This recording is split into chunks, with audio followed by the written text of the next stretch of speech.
On va voir comment se porte la reine dans la ruche. Et on va la voir, la reine? Peut-être. On la reconnaît? Alors on la reconnaît parce que moi je lui fais un petit point sur le dos. Écho de nos valeurs. Et tout autour, c'est de la prairie où il va y avoir des herbes folles, alors, qui sont pour moi très intéressantes. Être un passeur un peu de ces histoires, de ce savoir qui ont fait l'humanité. Je suis Delphine et nous partons en exploration dans le parc naturel régional Loire-Anjou-Touraine. Je vais découvrir et rencontrer les femmes et les hommes qui font vivre l'écho de nos valeurs. On va retrouver notamment du sureau, le sureau noir, on va retrouver du frêne, la reine des prés, des menthes, de l'ortie, du plantain, de la pâquerette. Et si on allait butiner la nature? Tu me suis? Bonjour Frédéric. Bonjour, Delphine, c'est ça? Oui, c'est ça. Enchanté. Bienvenue à Nature Ancestrale du coup. Donc là c'est un de mes lieux de cueillette et donc j'ai l'habitude de venir récolter ici des plantes sauvages pour mon métier puisque je suis donc cueilleur de plantes sauvages. Alors là on va aller récolter un peu de sureau en l'occurrence, du sureau noir, des fleurs. On va aller ramasser un peu d'ortie et un peu de menthe également. Eh ben allez, je te suis. C'est parti. C'est magnifique. Ici on est donc à côté d'un moulin à eau, un vieux moulin qui date du XIVe siècle. Donc il faut imaginer qu'il y a une petite rivière qui passe juste à côté, la rivière s'appelle le Coinon. Tout autour vraiment une zone naturelle préservée depuis plus de 50 ans. Et on est dans une prairie donc sur les bords de l'eau, avec des grands arbres qui sont pluricentenaires. Là on est à côté d'un saule pleureur qui est magnifique. Et tout autour c'est de la prairie où il va y avoir des herbes folles, alors qui sont pour moi très intéressantes. Et là on va retrouver quoi par exemple? Alors ici, on entend juste les grenouilles juste derrière. On va retrouver notamment du sureau, le sureau noir, on va retrouver du frêne, on va retrouver quelques résineux, des pins notamment, on va retrouver de la reine des prés, des menthes, de l'ortie, du plantain, de la pâquerette, pas mal de plantes. Ça fait à peu près une quinzaine de plantes qu'on peut récolter ici, puisqu'il faut que les plantes soient en suffisance pour pouvoir être récoltées sans dégrader le milieu. Son métier, c'est de venir récolter les plantes à l'état sauvage dans la nature. Ce sera ensuite utilisé soit en herboristerie, soit pour des préparations, pour des restaurateurs, des brasseurs. Alors là, du coup, on est en face d'un sureau, un sureau noir. Et là, on est donc sur un sureau qui est comestible. On a les oiseaux qui sont juste à côté de nous. Et là, je suis équipé d'une grande perche qui me permet, donc c'est comme un grand bâton avec à l'extrémité un sécateur. Oui, parce que c'est un arbre qui peut pousser jusqu'à 5 à 6 mètres, donc cueillir à la main, c'est un petit peu compliqué. Et ça me permet de venir récolter du coup les fleurs uniquement, parce que là, moi, je m'intéresse à la période où on est aux fleurs. Plus tard, en saison, ce sera les fruits. Et il faut imaginer comme des petites ombelles de parapluie avec des fleurs blanc crème qui font à peu près la taille d'une main. Et c'est ça que je vais venir récolter à cette saison-là. Il t'en faut combien à peu près Là, il me faut 2 paniers. Peut-être faut que je te laisse cueillir, non? Ouais, là on est sur le matin, donc voilà, on va profiter du soleil qui vient et qui enlève la rosée pour ramasser un petit peu de sureau. Ok, alors je te regarde faire. Ouais. Il y a une histoire que j'aime bien sur le sureau, c'est que on raconte que c'est un petit peu dans ces arbres-là que se sont réfugiés les fées à un moment donné où les hommes sont devenus un peu trop virulents et ont commencé à se faire la guerre. On pourrait imaginer une sorte de petite créature qui serait un peu une maman sureau avec plein de petites fées qui tourneraient autour. Et dans l'est de la France, il y a un truc que j'aime beaucoup, c'est que quand on passe devant un sureau, on retire son chapeau et on le salue. Et des petites histoires comme ça me permet aussi de montrer aux enfants, de raconter aux adultes aussi qu'on peut aussi avoir un autre regard sur le végétal et puis peut-être plus prendre soin de lui pour que lui puisse prendre soin de nous aussi. Et le conte, c'est un petit peu ça, c'est être un passeur un peu de ces histoires, de ce savoir qui ont fait l'humanité. T'as un panier qui est bien plein là de sureau. Ouais, donc là c'est un premier panier donc, qui va partir en livraison cet après-midi et là on va partir sur une autre récolte de menthe. Bah, merci le sureau. Merci. Et d'être comme ça tout le temps dans la nature, ça nous apprend des choses, non? Principalement l'adaptation et aussi une grande forme d'humilité parce que on est vraiment en lien avec elle et c'est elle qui décide ou pas de nous donner ce qu'elle a à donner. Il y a des années où on peut aussi ne pas du tout avoir certaines plantes parce qu'il y a eu une météo capricieuse et du coup c'est aussi à nous de nous dire comment je m'adapte face à ça. Donc c'est vraiment une philosophie où on va se placer au centre de la nature avec elle et non pas comme un utilisateur. Donc on fait aussi attention, on est en lien avec des apiculteurs, etc. pour se dire là est-ce que les abeilles sont sorties, est-ce que si on cueille maintenant, on ne va pas aussi être dans une dégradation d'un cycle parce qu'elles n'auront pas assez à manger. Enfin voilà, on est très vigilant par rapport à ça, et notamment dans les zones de cueillette. Quand on est sur une prairie, on va faire attention aussi à ne pas cueillir tout dans un même endroit, pour laisser vraiment des couloirs, en fait, des genres de corridors de biodiversité, où les animaux et puis les pollinisateurs aussi vont pouvoir se déplacer. Je pourrais comparer ça un peu à du picorage ou du butinage, en fait. On essaye de reproduire un peu ce que peuvent faire les autres animaux, quoi. C'est une histoire d'harmonie entre nous et le reste de la nature. Et puis pour cueillir, il faut une autorisation de cueillette. Bon, alors on va voir quoi déjà? On va voir de la menthe, De la menthe, qui oui, est sous nos c'est ça. pieds, en l'occurrence. Je suis en train de piétiner de la menthe. De la menthe, un petit peu, ouais. De la menthe. Aïe, aïe, aïe. Donc la menthe, il y en a plusieurs, et donc c'est celle-là qu'on va récolter. Donc là, on est obligé de se baisser pour le coup. Je me fais piquer. Il y a des orties aussi, hein? Oui, ça va. C'est bon pour la circulation sanguine. Et là, on est sur de la menthe à feuilles rondes. Elle a l'air duveteuse, non? Ouais, elle est très duveteuse. Sur le lieu où je cueille, il va y avoir la menthe aquatique et la menthe à feuilles rondes. Il en existe plusieurs, hein. Certaines peuvent être légèrement toxiques pour le système nerveux. C'est pour ça qu'il est important de les identifier. Mais t'en as besoin de beaucoup? Là, c'est histoire de remplir un petit panier. C'est pour la même commande que tout à l'heure. Toi, c'est quoi ta plante préférée? La reine des prés, il faut vraiment imaginer qu'on est dans une prairie, comme une sorte de princesse un peu bucolique qui serait dans les champs et qui est adorée des insectes aussi. Donc ouais, je pense que ce serait un petit peu une sorte de princesse ou de fée qui aurait dans la nature comme ça, qui serait posée dans l'environnement en plein milieu d'un tapis de verdure. Ok, donc c'était chouchoute. Ouais, c'est ça. Des préférences aussi. Tu les aimes vraiment les plantes, hein? Ouais, c'est aussi pour ça que j'ai choisi ce métier, c'est que c'est des compagnes de vie aussi que j'ai au quotidien, mais voilà, c'est un moyen de me ressourcer. Ok, là je te gâche un peu ton moment de solitude en t'accompagnant. On va récolter juste les têtes de feuilles. Celles du haut en général sont plus riches. La circulation en fait va vers le haut, et donc en général elles sont plus concentrées. Donc c'est pour ça qu'on récolte ces parties-là, parce qu'elles sont plus intéressantes d'un point de vue soit gustatif, soit propriété. Et comme ça t'en laisses un petit peu dans la nature aussi? Ouais, on vient cueillir à certains endroits pour que la plante puisse repartir. Donc ça permet soit pour nous de la récolter plus tard, soit pour les autres animaux qui en auraient besoin, ou même pour elle, qu'elle se propage en fait. Façon de la respecter aussi. C'est ça. Et donc là, elles vivent toutes ensemble. Là, il y a de l'ortie, de la menthe. On va avoir également une petite plante qui gratte, qui s'accroche partout, que beaucoup de gens connaissent, les jardiniers ils la détestent, c'est le gaillet gratteron. C'est une plante qui s'accroche facilement sur les habits. C'est une plante par contre qui est hyper intéressante, on peut en faire du café. Ah oui? Ouais, c'est une plante qui est de la même famille que le caféier en fait. Et les petites boules, les petites graines qui s'accrochent sur les vêtements et qui servent à propager la plante, si on les fait torréfier à la poêle en les récoltant au bon moment, on obtient ce qu'on appelle un sucé d'année de café. Et voilà, c'est se réintéresser au végétal pour se dire en fait je fais du désherbage, mais peut-être que je peux le mettre dans ma cuisine, peut-être que voilà. Une plante qui nous embête parce qu'elle nous colle, elle s'accroche. En fait, tout est utile dans la nature. D'une certaine manière, mon métier c'est une forme de conte, dans le sens où je vais être en lien avec les plantes et je vais essayer de transmettre ce qu'elles ont à nous dire aux autres, pour qu'après eux aussi puissent le transmettre. Donc ça continue encore. C'est ça. Donc la cueillette finie, maintenant c'est le séchage? C'est ça. Là on va partir en séchage et transformation. On embarque les paniers et on file au séchoir. C'est une pièce entièrement construite en bois, un peu comme un petit sauna, mais avec des étagères. On va rentrer, on va voir ce qui se passe à l'intérieur.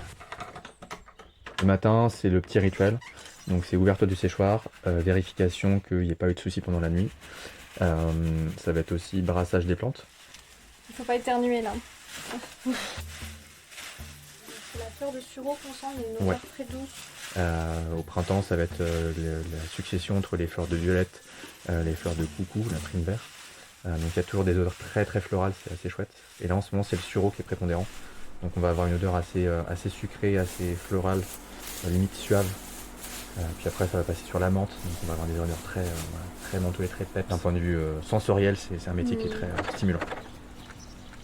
Et maintenant on file chez Frédéric pour la mise en conditionnement.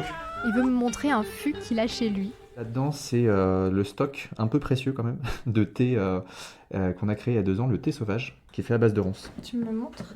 Ouais. Une petite passion, j'ai une passion pour le thé vert en l'occurrence.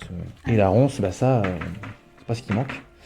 Et l'idée, c'est de commercialiser un produit un peu différent, qui s'apparente à du thé, mais du coup 100% local, et avec des plantes qui sont encore une fois un peu mal aimées. La ronce, c'est pas une plante que les gens aiment beaucoup, parce que c'est un peu invasif. On sent l'odeur déjà. Ouais, donc c'est un thé qui est assez gourmand.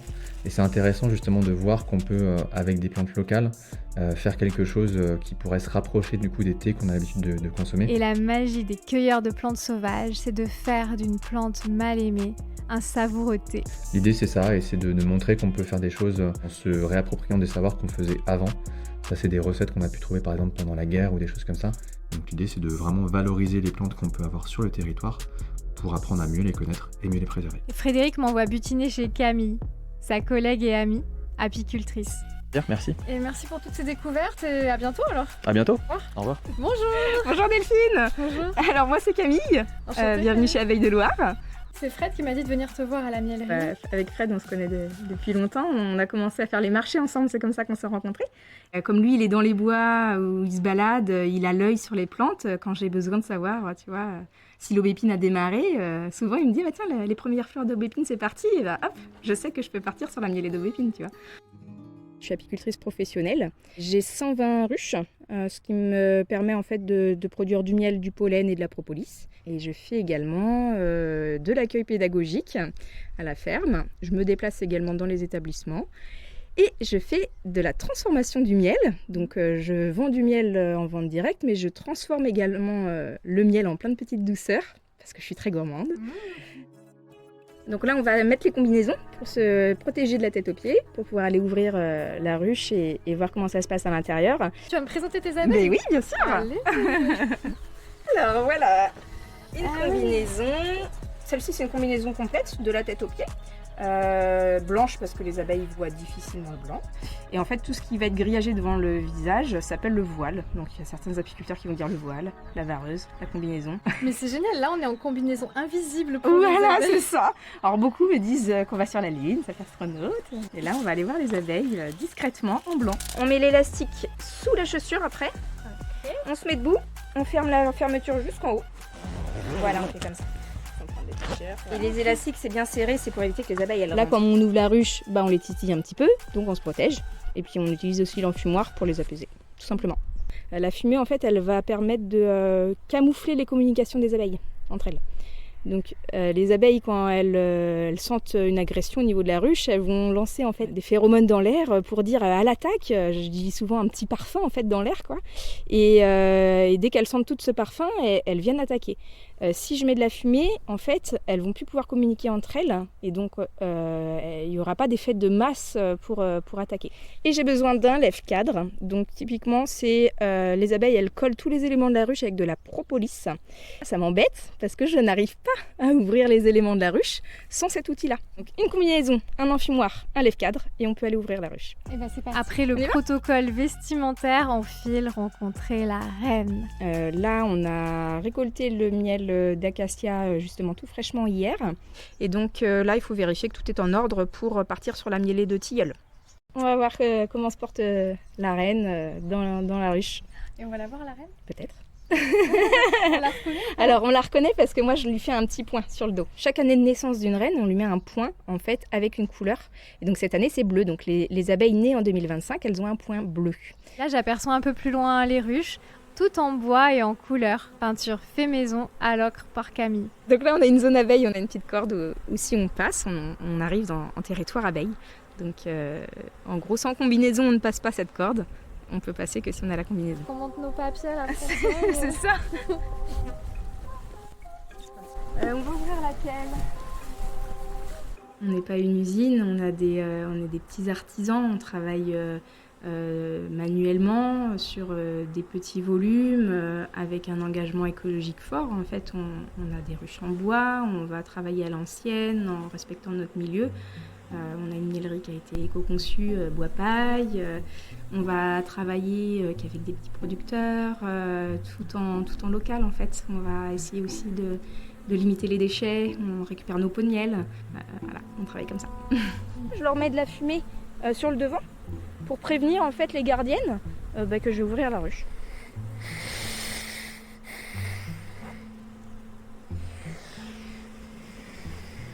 On entend la réaction des abeilles? Et donc là, on va pouvoir relever les cadres pour voir comment elles se portent à l'intérieur. Donc là, tu vois, ça c'est un cadre. Donc il est fait en bois. Il y a des alvéoles en cire d'abeilles à l'intérieur. Et donc les abeilles, elles sont en train de le bâtir. Et elles ont commencé à stocker un petit peu de nectar dans les alvéoles. C'est le début du pot de miel. C'est ça, le tout début. Et donc les plus gros ici, ce sont des mâles. Est-ce que tu vois la reine? Alors on va chercher. Tiens, bah regarde, direct, dès le début. Elle est ici et son petit point est bleu. Ah ouais. Donc elle est née en 2025. Donc là, en fait, celle-ci, elle est clairement née il y a quelques jours. Elle est plus grande que les autres. Elle est plus longue parce qu'elle contient en fait les œufs dans son ventre. Les autres sont des filles qui, elles, sont des ouvrières, elles travaillent. La reine, elle travaille pas, elle pond 2000 œufs par jour, elle n'a pas le temps en fait de s'occuper de ses petits. Donc il faut des nourrices, il faut des ventileuses, des cirières, des magasinières, des butineuses, des gardiennes. Et puis il y a ces mâles là que tu vois un petit peu plus gros. Donc ces mâles, eux, ils servent uniquement à la reproduction. Ils n'ont pas de dard, ils piquent pas, ils n'ont pas de métier, ils butinent pas. J'adore les mâles. Alors c'est les faux bourdons, mais ça n'a rien à voir avec l'espèce de bourdon. Ils ont des gros yeux, ils ont l'air bêtes en fait. Je fais pas la maline quand même là, je t'avoue. En fait, elle te fout la pression. En venant taper dans ta vareuse, Ouais. tu entends que son bourdonnement est différent des autres. Là, elle est juste venue te dire Est-ce que tu peux m'enlever le gars qui est sur ma tête? Il a pas de dard, Oui, oui. c'est un gars, il a pas de dard, il a rien, il peut rien faire, il a juste un zizi. Ah, c'est vrai que quand t'es dans les bois, que t'es avec tes abeilles, seul au monde, à entendre voilà, ces petits bourdonnements, le chant des oiseaux, que t'as un chevreuil qui passe, toi t'as un sentiment un peu de zénitude, quoi. Tu te sens bien, quoi. T'es mieux que d'être assis dans un bureau. Donc là, tout va bien, on va pouvoir fermer la ruche. Alors avant de fermer, on remet, tu vois, un petit peu de fumée pour pas les écraser en fait.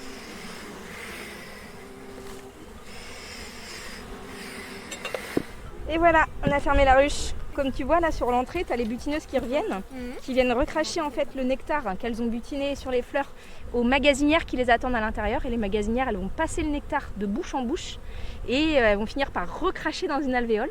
Et là, tu auras des ventileuses qui vont en fait battre des ailes pour enlever l'humidité du nectar.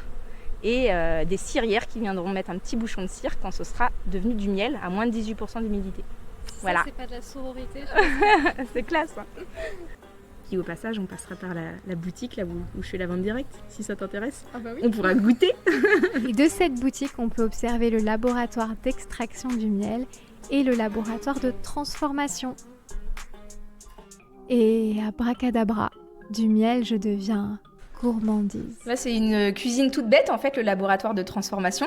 Hein, on entend souvent le mot transformation, tu penses à pouvoir magique et tout, mais en fait, c'est une cuisine où en fait, on met le miel en pain d'épices, en bonbons, en pâte à tartiner. On fait aussi des confitures au miel, des nougats au miel. Puis on fait aussi des bougies dans ce laboratoire. Mais c'est un peu magique. C'est magique. Hein. Donc tout simplement une cuisine avec un four et puis des belles bassines en cuivre. J'avoue que c'est pas tous les jours facile. Des fois, tu as des saisons très très compliquées. 2021-2024 n'ont pas été simples. Donc heureusement que là 2025 a l'air de rattraper, mais faut garder le moral parce que c'est des heures de travail pour pas grand chose, c'est un métier passion, voilà. Ok, mais tu sais pourquoi tu le fais, ça a du sens pour toi. Ça a du sens et j'avoue que moi je mets pas tous les œufs dans le même panier, je fais pas que de la production de miel, le fait d'accueillir des groupes, le fait de transformer le miel, ça m'apporte des plus-values aussi autres que si tu as une mauvaise saison et que tu fais pas de miel, tu peux quand même faire de l'accueil. T'aimes bien expliquer. J'adore ça. Ça se sent. Et puis c'est quand même, tu vois, les enfants, c'est l'avenir, quoi. Et donc c'est eux qu'il faut sensibiliser à l'abeille. Si on a envie que l'abeille perdure encore quelques années. Alors quand tu leur fais goûter du miel, ils ont l'œil qui pétille. C'est génial. Ouais, c'est trop mignon. Et ils en redemandent. Et ils en redemandent. Le pire, c'est qu'ils ont un temps de réaction. Il y a un petit blanc. Et après, tu vois les yeux qui s'écarquillent. Oh, c'est trop beau. Et en plus, tu te sens utile. Et en plus, ils te sont utiles. Tu te dis au moins, ma présence sur Terre, elle aura un impact. Alors, j'ai des miels plutôt doux, des miels plutôt forts, de l'entre-deux. Et puis, il faut une bonne poignée. Voilà. Moi, je vais goûter le miel de printemps plutôt. Merci. Tu te rappelles la première fois que tu as goûté du miel? J'avais fait une sortie en plus scolaire où on avait fabriqué des sucettes au miel, je me rappelle encore. J'ai encore ce goût de la sucette chaude, c'est pour ça que j'en fais maintenant. Il y a les graines, les fleurs, les abeilles, l'apicultrice et le cueilleur, tous ensemble. pour préserver la Un biodiversité. miel de printemps, un sarrasin et un savon. Un grand merci à Frédéric, Camille et la Queen des abeilles pour m'avoir partagé leur passion pour la vie avec un grand V. Un podcast réalisé par Delphine Berliou et produit par le Parc naturel régional Loire-Anjou-Touraine. Semer des graines, semer des graines, semer des graines. Éco, éco. Butinons la nature.